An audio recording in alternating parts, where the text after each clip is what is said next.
নমস্কার বন্ধুরা, আশা করি সবাই ভালো আছেন, আমিও ভালো আছি। তো আজকে আপনাদের দেখাবো আমাদের মুকুন্দপুরের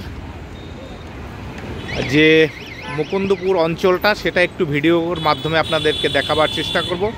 আর এই দেখুন, আপনারা যারা মুকুন্দপুর আসেন বা কলকাতা মুকুন্দপুর যারা সার্চ করেন, দেখবেন প্রথমেই এই ঘড়িঘরটা পেয়ে যাবেন। এটা হলো আমাদের মুকুন্দপুরের একদম আরএন ট্যাগর হসপিটালের সামনে। দেখুন, আমি একটু এবার আপনাকে হসপিটালটা একটু আপনাদেরকে দেখাবার চেষ্টা করছি। এই হলো আমাদের আরএন ট্যাগর হসপিটাল মুকুন্দপুর।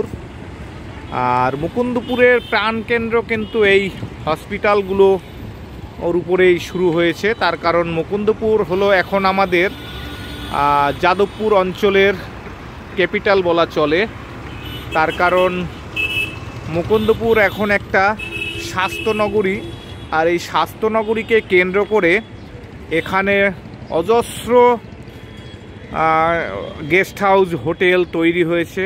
তাই এখানের মানুষ বেশিরভাগই গেস্ট হাউসের উপর নির্ভরশীল। দেখুন, এই যে পাশেই হলো আমাদের সম্রাট গেস্ট হাউস, তার একটু দূরে জয়ন্ত গেস্ট হাউস, তারপরে দেখুন সোনার বাংলা, ওপাশে বনানী গেস্ট হাউস সেই দূরে দেখা যাচ্ছে।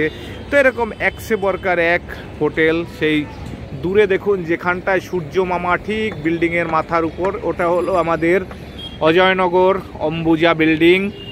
আর এই আবার দেখাচ্ছি আপনাদের মুকুন্দপুর আরএন ট্যাগর হসপিটাল, তার ঠিক পিছনে হলো অভিদীপ্তা মানে বেঙ্গল পিয়ারলেসের হসপিটাল। আর একটু দূরে দেখুন ইমামি মণিপাল, এখন আগে ছিল আমরি হসপিটাল, এখন হয়ে গেছে মণিপাল। তো এই দেখুন, এটা হলো মণিপাল হসপিটাল। তার পাশের যে বিল্ডিংটা ওটা হলো মেডিকা, ওটাও মণিপাল হয়ে গেছে। তার পাশে দেখুন বিড়লা হাই স্কুল। আর এই হলো আমাদের মুকুন্দপুরের উত্তালিকা বিল্ডিং, দেখুন সেই উপরে লেখা উত্তালিকা বিল্ডিং। আর এই হলো মুকুন্দপুরের বাস স্ট্যান্ড। আর সামনে ঠিক হলো আমার মুকুন্দপুর বাজার। দেখুন, এটা হলো মুকুন্দপুরের বাজার। তো যারা দেশ বিদেশ থেকে যারা এখানে আসেন, বিশেষ করে যারা বাংলাদেশ থেকে যারা আসেন, তারা তো এক মানে চান্সেই চিনে যাবেন যে হ্যাঁ, এটা মুকুন্দপুর। আর এখন আমি আছি মুকুন্দপুর বাজারের ঠিক উল্টো দিকে, ওই পাশে দূরে হলো বাস স্ট্যান্ড। তো দেখুন, একটা ফ্লাইট যাচ্ছে এক্ষুনি আমাদের দমদম এয়ারপোর্টের দিকে।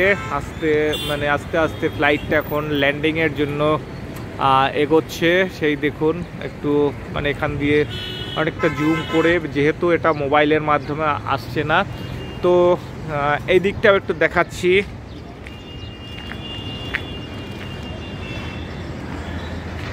এপাশেরটাও গেস্ট হাউস।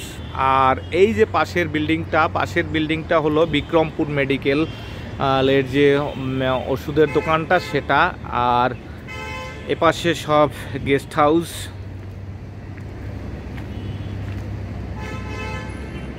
তো দেখুন, সব গেস্ট হাউস, আসারিয়া গেস্ট হাউস।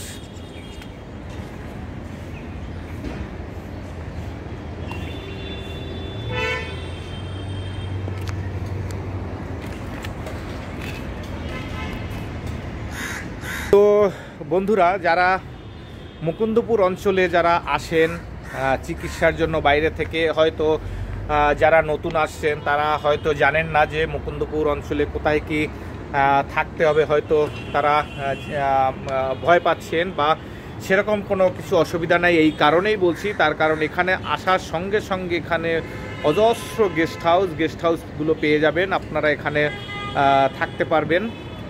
আর আমাদের মুকুন্দপুরটা হলো আমাদের একটা প্রাণ কেন্দ্র।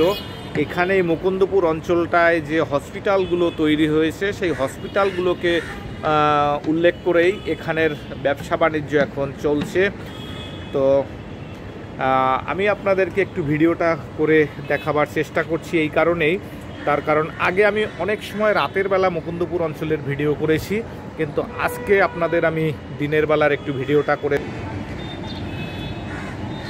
তো বন্ধুরা, ভিডিওটা দেখে যদি ভালো লাগে তাহলে অবশ্যই একটু লাইক কমেন্ট করবেন।